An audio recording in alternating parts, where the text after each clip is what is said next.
चल देख, कल यहाँ तक बताया था ना कल। तो देख यहाँ खुली श्रृंखला का थ्योरी क्या है। तो वैसा कार्बनिक यौगिक जिनके अणु में कार्बन के सभी परमाणु एक खुली श्रृंखला बना है। तो खुली श्रृंखला कल बता दिए थे कि जो सीधा स्ट्रेट लाइन में जैसे CH3 CH2 CH3 इस तरह से सीधा लाइन में है ना, ये किसी तरह से क्लोज है ना, इस तरह से देखिए, इस तरह से क्लोज है क्या, इस तरह से क्लोज है क्या, ना है। तो इस तरह से अगर क्लोज नहीं है तो वो क्या कहलाएगा, सीधी श्रृंखला। तो सीधी, इसमें दो तरह से श्रृंखला होता है, एक सीधी श्रृंखला एक शाखित श्रृंखला। यानी एलिफेटिक यौगिक होगा वो दो तरह से बनाएगा। कितना तरह से, दो तरह से, एक सीधी बनाएगा एक शाखित बनाएगा। और शाखित और सीधी जब बनेगा तो ये तीन तरह का आपका कार्बनिक यौगिक बनाएगा। एक एल्केन समूह बनाएगा, दूसरा एक एल्कीन समूह बनाएगा, तीसरा क्या बनाएगा, एल्काइन समूह। तो अब एक हम एरो से दर्शाए एलोफेटिक या खुली श्रृंखला वाले यौगिक, उसका निर्माण है ना, सीधी या शाखित श्रृंखला। अब इसमें कौन कौन है, एक एल्केन है, एक एल्कीन है, एक एल्काइन है। अब नीचे एक शब्द यूज किए हैं व्युत्पन्न यौगिक, है ना। व्युत्पन्न यौगिक का मतलब बताया कि इससे तीनों से डाइवर्ट होकर एक नया एलिमेंट जब बनेगा ना, उसको हम लोग बोलेंगे व्युत्पन्न यौगिक। तो कल हम ये वाला सीधी श्रृंखला का चर्चा किए, शाखित श्रृंखला भी चर्चा किए। तो ये सीधी श्रृंखला में बना हुआ है, ये भी सीधी श्रृंखला में, ये भी सीधी श्रृंखला में। तो इसका नाम हो गया प्रोपेन, इसका नाम है N-ब्यूटेन, इसका नाम है N-पेंटेन। ठीक है। अब देखो इसमें एक शाखा के रूप ऊपर जुड़ा हुआ है, ये वाला CH3, तो इसको बोलेंगे आइसोब्यूटेन, है ना। और ये एक ऊपर जुड़ा हुआ है तो इसको क्या बोलेंगे, आइसोपेंटेन। समझ में ये कल आ गया था, कल वाला में कोई दिक्कत ना था। आगे दूसरा चलते हैं हम लोग।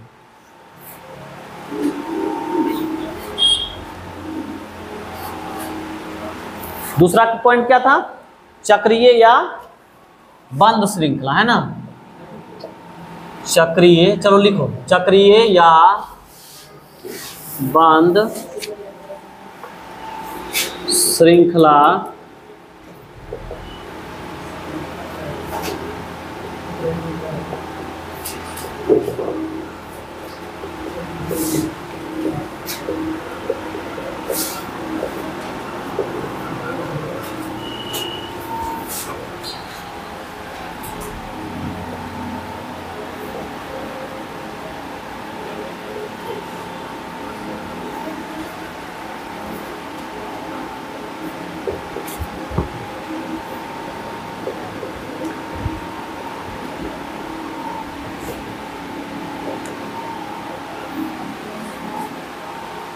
ठीक है।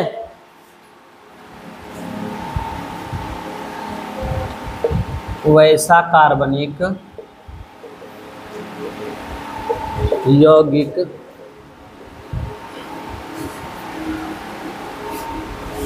जिनके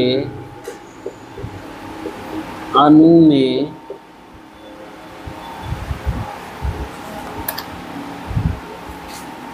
कार्बन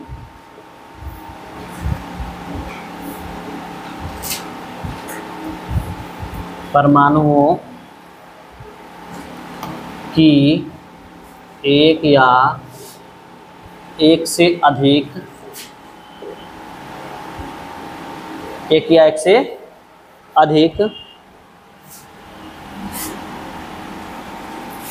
बंद श्रृंखलाएं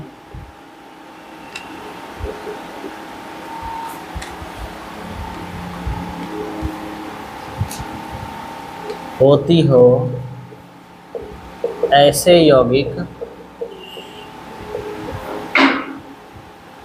चक्रीय या बंद श्रृंखला वाले यौगिक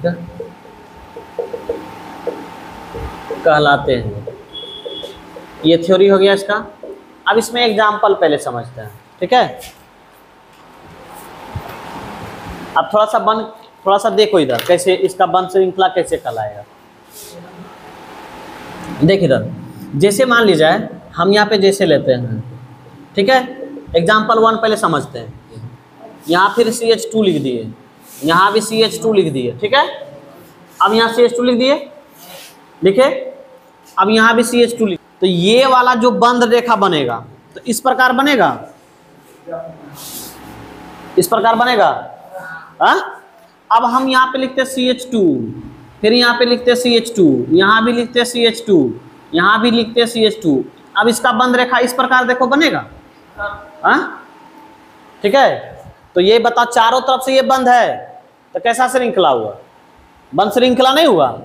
अब यहाँ पे लिखते हैं हम CH2, फिर लिखते हैं यहाँ CH2, यहाँ फिर लिखते हैं CH2, यहाँ फिर लिखते हैं CH2, यहाँ फिर लिखते हैं CH2, और यहाँ। अब बोलिए इसका आकार देखिए इस तरह है मंदिर के भांति।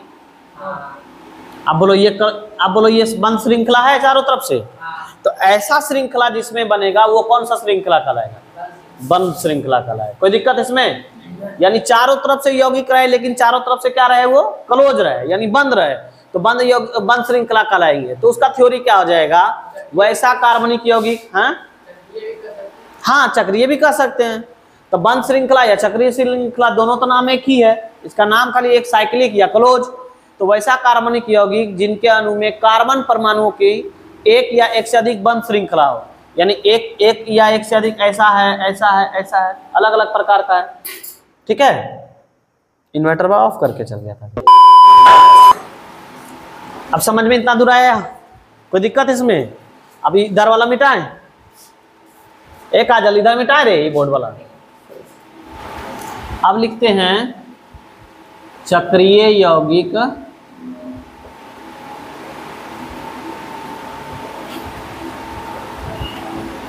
या चक्रीय या बंद श्रृंखला वाले यौगिक के प्रकार,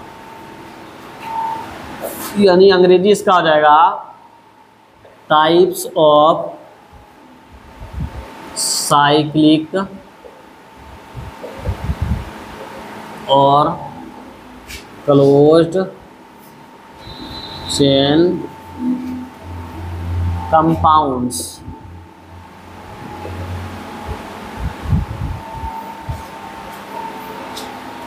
ठीक है। अब इसका चक्रीय या बंद श्रृंखला दो प्रकार के होता है, कितना प्रकार का, दो प्रकार का, ठीक है। तो दो प्रकार का कौन कौन होगा, एक होता है समचक्रीय यौगिक, एक होता है विषम चक्रीय यौगिक। सम चक्रीय यौगिक या कार्बोसाइक्लिक यौगिक, है ना। तो समचक्रीय यौगिक का हो जाएगा होमोसाइक्लिक कंपाउंड या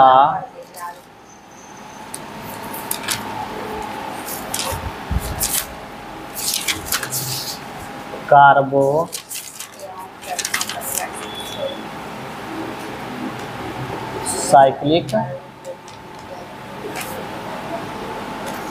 कंपाउंड।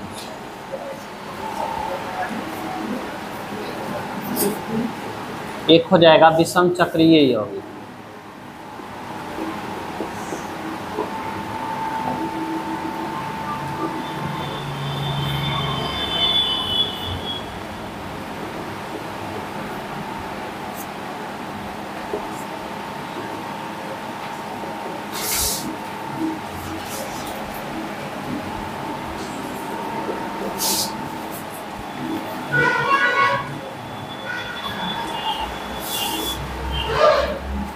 दो टाइप हो गया, एक समचक्रीय यौगिक और एक क्या हो गया, विषम चक्रीय यौगिक। अब समचक्रीय यौगिक कहेंगे किसको, कौन कौन आएगा समचक्रीय यौगिक में, बताओ।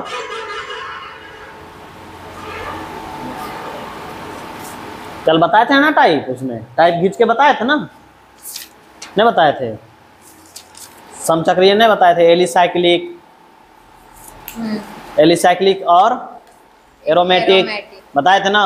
कल क्या बताए थे कि समचक्रीय दो भाग में बांटा गया है, एक एलिसाइक्लिक में और एक एरोमेटिक में, ठीक है। एलिसाइक्लिक को फिर बांटा गया है कि एरोमेटिक को दो भाग में बांटा गया है, एरोमेटिक, एक बेंजोइड में एक बेंजाइड में, यही ना, एक बेंजोनाइड में, एक नॉन बेंजोनाइड में, है ना। तो दो टाइप बांटे, तो सबको धीरे धीरे पकड़ना पड़ेगा कि जैसे हम लोग जान रहे हैं अभी क्या क्या जान रहे हैं, जैसे टाइप जान रहे हैं कि ये है क्या। अब इसके बारे में जैसे चक्रीय यौगिक पढ़ी है ना, अब इसके बारे में पूरा डिफिनेशन फिर पढ़ेगी, फिर ये समचक्रीय का एक एक पार्ट फिर पढ़ना पड़ेगा। जैसे अभी हम लोग एलिफेटिक में पढ़े, एलिफेटिक में क्या क्या देखे, एल्केन देखे, एल्कीन देखी, एल्काइन देखी, लेकिन एल्कीन होता क्या है, एल्काइन होता क्या है, जाने कुछ नहीं ना जाने। तो आगे टर्म्स जैसे ऑर्गेनिक का डिपार्टमेंट बढ़ेगा तो आपको वहां पे जा जाके एक एक चीज देखना पड़ेगा, सीखना पड़ेगा कि एल्केन किसको कहेंगे, एल्कीन किसको कहेंगे, ठीक है। अभी सिर्फ हम लोग टाइप ऑफ फंक्शन जान रहे हैं कि किसका क्या टाइप है, कौन कैसा होता है, हम जाने चक्रीय यौगिक, तो जो इसमें बंद है वो चक्रीय यौगिक है, बात समझे, बस यही चीज दिमाग लगाना है। अब लिखते हैं समचक्रीय यौगिक का थ्योरी, ठीक है, चलो लिखो समचक्रीय यौगिक, या इसका एक नाम क्या था, कार्बोसाइक्लिक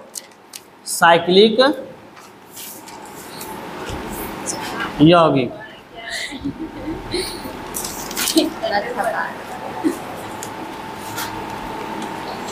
वैसा कार्बनिक यौगिक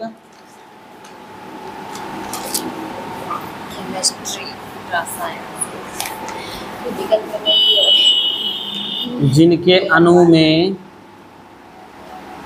ऑर्गेनिक केमिस्ट्री सिर्फ कार्बन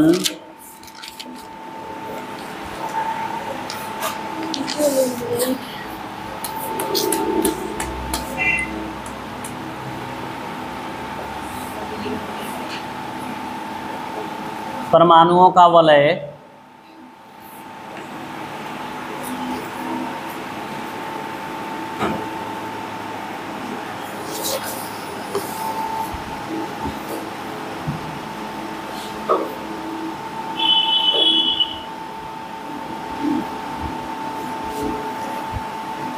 होती है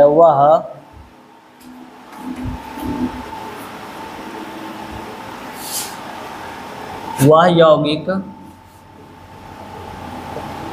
समचक्रीय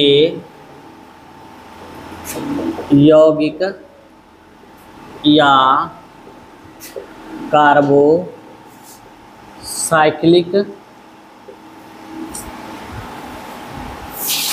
यौगिक कहते हैं, ठीक है। अब उदाहरण कैसे मानेंगे, देखो इधर समझो क्या बोला इसमें, कि वैसा कार्बनिक यौगिक जिनके अणु सिर्फ वलय का मतलब हो गया रिंग, रिंग मतलब बुझा, जो आकृति के रूप में, जैसे मान लीजिए इस रिंग में है ना, तो जहां मुड़ा, जहां जहां मुड़ेगा, कल पिछले वीडियो में हम क्या बताए थे, जहां जहां मुड़ाव होगा वहां वहां क्या होगा, कार्बन होगा। तो देखो यहाँ C1 है, यहाँ C2 है और यहाँ C3 है। तो अब बताओ इसमें वलय है कि नहीं, वलय है ना रे, रिंग है। अब इसमें देखो 4 है, C1, C2, C3 और C4। तो देखो यहाँ पे हर जगह पे मुड़ाव है, कार्बन है। फिर यहाँ पे देखो C1, C2, C3, C4 और C5, कोई दिक्कत। तो एक बात सवाल उठता है मन में एक सवाल उठेगा कि नहीं, देख पहले समझते जा, लिखते भी जा। अब मन में एक सवाल उठता है कि नहीं, कि सर इसमें एक थ्योरी लिखा हुआ है कि कार्बन परमाणुओं का वलय, यानी कार्बन परमाणु होना चाहिए, यानी फिर वो कैसा होगा, बिना कार्बन परमाणु वाला, जो कि आपका समचक्रीय नहीं कहलाना चाहिए। तो समचक्रीय वो नहीं कहलाएगा कभी। जैसे मान लीजिए यहाँ पे देखिए, एक चीज समझाते हैं, मान लीजिए ये रिंग बना दिए, है ना, ये रिंग बना। अब इसके बीच में आ जाए ऑक्सीजन, इसमें इसके बीच में क्या आ गया, ऑक्सीजन। या मान लीजिए यहाँ पे रिंग बना दिए और यहाँ इसके बीच में आ जाए सल्फर, ठीक है। अगर यहाँ फिर रिंग हम तैयार कर दिए और इसके बीच में आ जाए नाइट्रोजन, तो इस प्रकार का जब रिंग आ जाए तो ये कभी भी समचक्रीय रिंग कहलाएगा नहीं कहलाएगा, यानी समचक्रीय यौगिक कभी कहलाएगा नहीं, क्योंकि कार्बन के अलावा उस रिंग में कोई एलिमेंट आना नहीं चाहिए। तो देखिए हर मुड़ाव पर कार्बन है ना, लेकिन इस मुड़ा में देखिए यहाँ पे मुड़ने के दौरान यहाँ पे क्या आ गया, तो ये आपका समचक्रीय कहलाएगा नहीं। जिस मुड़ा पे सिर्फ कार्बन आए वो हमारा कहलाएगा क्या, समचक्रीय यौगिक। बुझाया कि नहीं, सवाल समझ में आ गया। चलो लिखो इसको।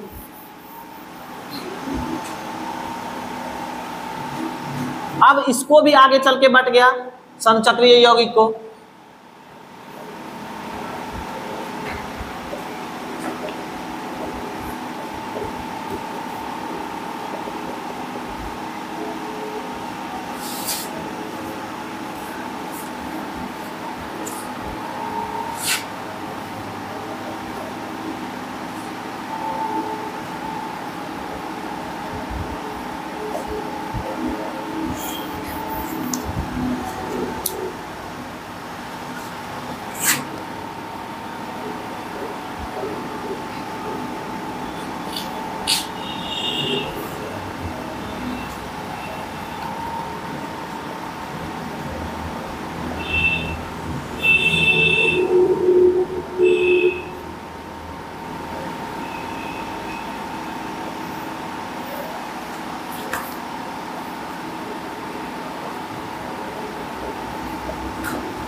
देखो समचक्रीय के कितने भाग में बांटे, 2 भाग में।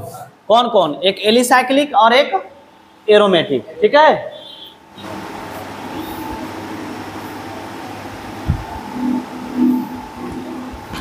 क्या गोलू समझ में आ रहा है, गोलू समझ में आ रहा है, ये सारा सब कंपाउंड समझ में आ रहा है। कल नहीं आया था, बहुत बढ़िया बात है।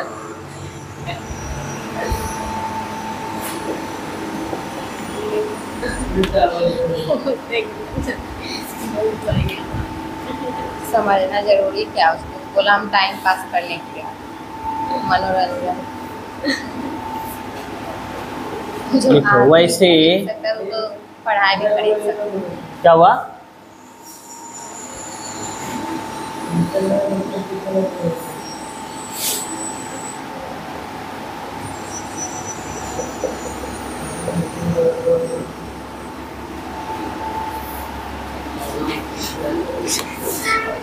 तो समोसा जिलेबी खरीद, पढ़ाई तो चॉकलेट ही पा जाएगा उसके।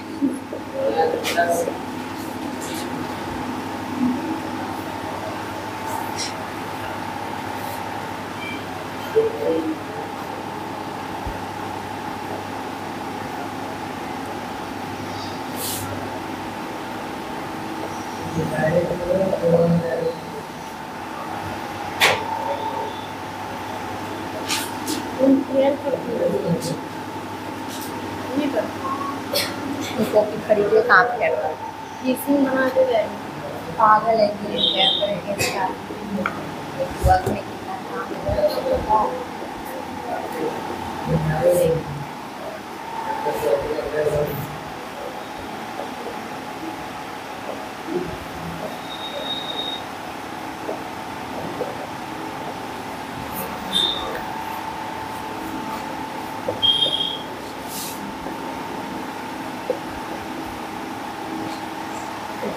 है, खरीदे नहीं सीख।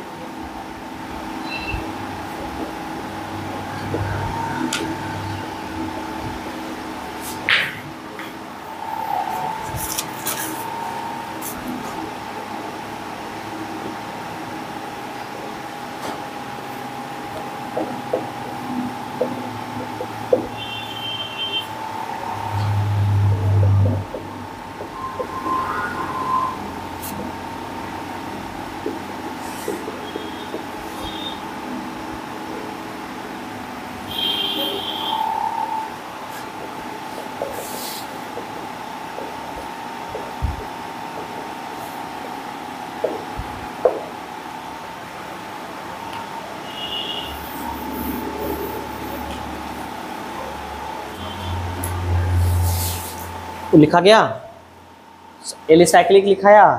अब देखो इसका एग्जाम्पल समझो। जैसे इसमें एलिसाइक्लिक में क्या कहा थ्योरी, वैसा समचक्रीय यौगिक जो मुख्यतः एलिफेटिक, एलिफेटिक बनेगा खुली श्रृंखला का, बंद श्रृंखला का। खुली श्रृंखला वाला बनेगा एलिफेटिक, एलिफेटिक या खुली श्रृंखला वाला यौगिक हो, किंतु संरचना में कार्बन परमाणुओं की एक वलय होना चाहिए, यानी रिंग होना चाहिए, यानी रहना चाहिए खुली श्रृंखला। तो खुली श्रृंखला में 3 प्रकार बनेगा। एक कौन कौन बनता है बेटा, एल्केन, एक एल्कीन और एक एल्काइन, है ना। क्या रे मंगरू, समझ में बात आया? एल्केन, एल्कीन और एल्काइन, लेकिन यही तीनों का ही रिंग होना भी चाहिए। ऐसा नहीं कि रिंग ऐसा ना हो कि रिंग हो जाए डबल बॉन्ड का, ट्रिपल बॉन्ड का, ऐसा नहीं। मतलब ट्रिपल बॉन्ड का रहे लेकिन एल्काइन रहे, जैसे यहाँ ये रिंग हो जाए, एक जगह पे डबल बॉन्ड रहे या ट्रिपल बॉन्ड रहे, ठीक है। अब हर जगह पे यहाँ रहेगा, अगर मान लें यहाँ रह जाए तो एक से अधिक जगह रह जाएगा तो ये कभी भी ये समूह का नहीं कहलाएगा। बात बुझे? तो जैसे मान लीजिए यहाँ पे देखिए, अगर हम रिंग बनाना चाहेंगे, ठीक है, पहले 3 को बनाते हैं, CH2, फिर यहाँ पे लिखते हैं CH2, यहाँ लिखते हैं CH2। अब बताओ ये रिंग तैयार होगा इस प्रकार से, ये रिंग होगा इस तरह से। 1 नंबर का एग्जांपल समझ में आया? दूसरा अगर हम एग्जांपल लेना चाहते हैं, देखो ये सेम वहां पे नहीं है। दूसरा अगर हम एग्जांपल लेना चाहते हैं, CH2, फिर यहाँ लिखते हैं CH2, फिर यहाँ लिखते हैं CH2, फिर यहाँ लिखते हैं CH2। ये अगर हम लिखना चाहेंगे तो इस प्रकार का रिंग बनेगा। देखो ए बुआ, इस तरह का बनेगा। दूसरा आपका हो गया। ये तीसरा मान ले जाए, हम बनाना चाहते हैं ऐसे, CH2, यहाँ पे लिखे CH2, फिर यहाँ लिख देते हैं CH2, फिर यहाँ लिखते हैं CH2, फिर यहाँ लिखते हैं CH2 और यहाँ लिखते हैं, ठीक है। अब इसका ये क्या बन जाएगा, इस प्रकार बनेगा। देखो समझ में बात आया? नहीं बना? एक यहाँ जहां जहां मुड़ा, देखिए यहाँ यहाँ यहाँ, ठीक है। अब हम 6 का कब बनाना चाहेंगे, देखो इधर CH2,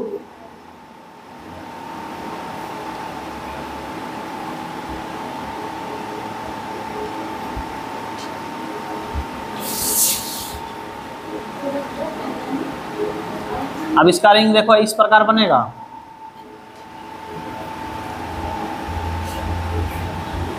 नहीं बनेगा?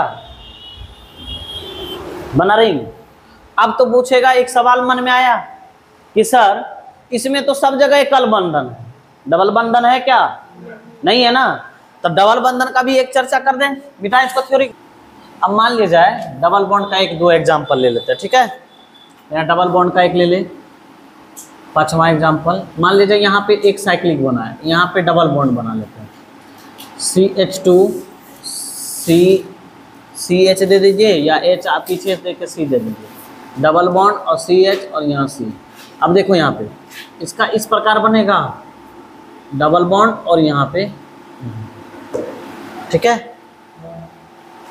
अब टाइम हो गया तुम लोग का 6 बज गया, क्या करें, छोड़ दें?